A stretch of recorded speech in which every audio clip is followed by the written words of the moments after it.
unseen economies. With Māoris, we have more of an acknowledgement and more of an awareness of the unseen aspects of human life.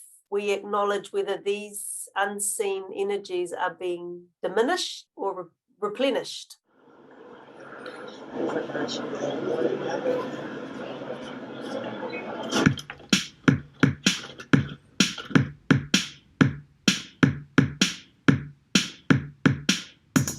The unseen aspects. We have a lot of concepts that identify energies that occur between people, such as mana, which is a type of charisma or influence, wairua, which is a spiritual element. So these are very normalized aspects of being human. And when we trade and exchange things between people, we acknowledge whether these unseen energies are being diminished or replenished. I'm interested in how Māori ways of thinking, being, feeling can help others understand these unseen dimensions of the economy. Māori, it's normalised in our conversations, it's normalised in our cultural concepts, it's normalised in our relationship interactions, it's embedded. So I guess the next step is to understand how these concepts can be embedded into thinking about economics. The paradigm has shifted here in New Zealand, which has been heavily influenced by Māori culture. And so we are seeing Māori cultural concepts embedded into the psyche of the nation. The concept of kaitiaki here, which is to guard or to be a guardian, is very strongly represented in our nation. It's legislated in a number of acts now. It was first legislated in the Resource Management Act, the concept kaitiaki, to guard, to be a guardian. That concept is often used for environmental sustainability. Most organisations will mention that guardian concept in their systems of values. So yes, we are seeing our nation's psyche shift from the influence of Māori ideas and notions. We legislated the Whanganui River to have the same rights as a human. Now that's pretty, I think on a global scheme, pretty radical, pretty extreme, but for Māori that would be just very normal.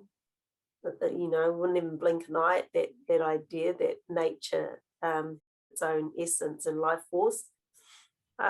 So that kind of paradigm shift is beginning to happen and occur more often in our country. We do other things that I think on the global stage is quite unique. For example, some HR policies in organisations which seek to hire what we call kaumātua or elders. We have organisations, a lot of our government ministries, tertiary, local councils will employ, contract elders as recognition of the wisdom that they bring to that organisation, and those elders often become ambassadors. Well, I think the benefit of our country's paradigm shift, and we still are shifting, we're not there yet, was revealed under COVID.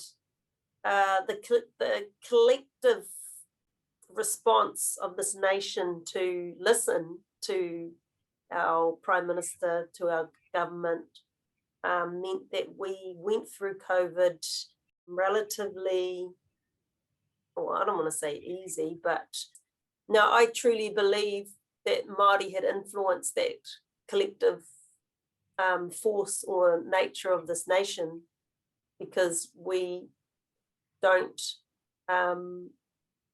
think of ourselves as individuals, we think of ourselves collectively. So that paradigm shift served us really well under crisis. I have one Māori parent and one non-Māori, so able to contrast the two worldviews. And so I just noticed that our Māori side was a lot more aware of these kind of dynamic energies that grow, thrive, reciprocate, move between people.